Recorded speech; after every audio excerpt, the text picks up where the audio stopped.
ನಾವು ಮಾಡ್ತಾ ಇದ್ದೀವಿ. ಸೊ ನಿಯಂತ್ರಣ ಮಾಡೋದಕ್ಕೆ ಎಲ್ಲ ರೀತಿಯ ಕ್ರಮಗಳು ತಗೊಳ್ತೀವಿ.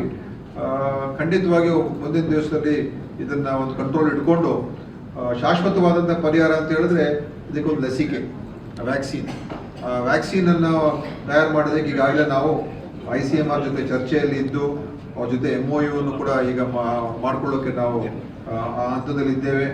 ICMR ಕೂಡ ಒಪ್ಕೊಂಡಿದ್ದಾರೆ, ಹಣವನ್ನು ಕೂಡ ಬಿಡುಗಡೆ ಮಾಡೋಕೆ ಒಪ್ಕೊಂಡಿದ್ದಾರೆ.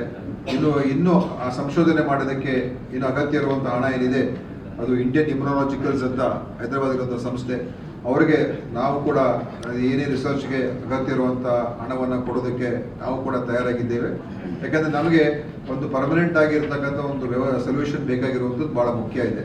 ಇದು ಪ್ರತಿ ವರ್ಷ ಅಥವಾ 2 ವರ್ಷಕ್ಕೆ 3 ವರ್ಷಕ್ಕೆ ಇದು ಹೆಚ್ಚಾಗುವಂಥದ್ದು.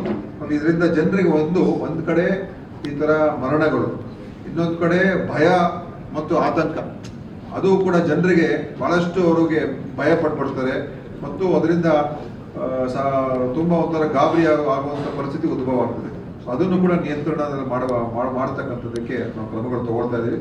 ಸೊ ನಮ್ಮ ಉಸ್ತುವಾರಿ ಸಚಿವರು ಮಧು ಬಂಗಾರಪ್ಪನವರು, ನಮ್ಮ ಕಾರವಾರ ಸಚಿವರು, ಮಕ್ಕಳ ವೈದ್ಯ ಅವರು, ಎಲ್ಲ ನಮ್ಮ ಹಿರಿಯ ಶಾಸಕರು ಎಲ್ಲರೂ ಕೂಡ ಭಾಗವಹಿಸಿ ಇದರಲ್ಲಿ ನಾವು ಒಂದು ದಿಟ್ಟ ಮುಂದಿನ ಹೆಜ್ಜೆ ಇಡೋದಕ್ಕೆ ಅವರು ಕೂಡ ತಮ್ಮ ಅಭಿಪ್ರಾಯಗಳು ಕೊಟ್ಟಿದ್ದಾರೆ, ಸಹಕಾರ ನೀಡಿದ್ದಾರೆ.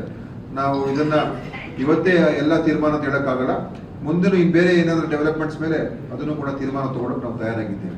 ಸೊ ಇನ್ನೇನೋ ಒಂದೆರಡು ಪ್ರಶ್ನೆಗಳಿದ್ರೆ ತಾವು ಕೇಳ್ಬೋದು, ಇದಾದ್ರೆ ಬಹುಶಃ ಎಲ್ಲವನ್ನು ಹೇಳಿದೀವಿ ಅಂತ ಅನ್ಕೊಂಡಿದ್ದೀನಿ. Okay, thank you.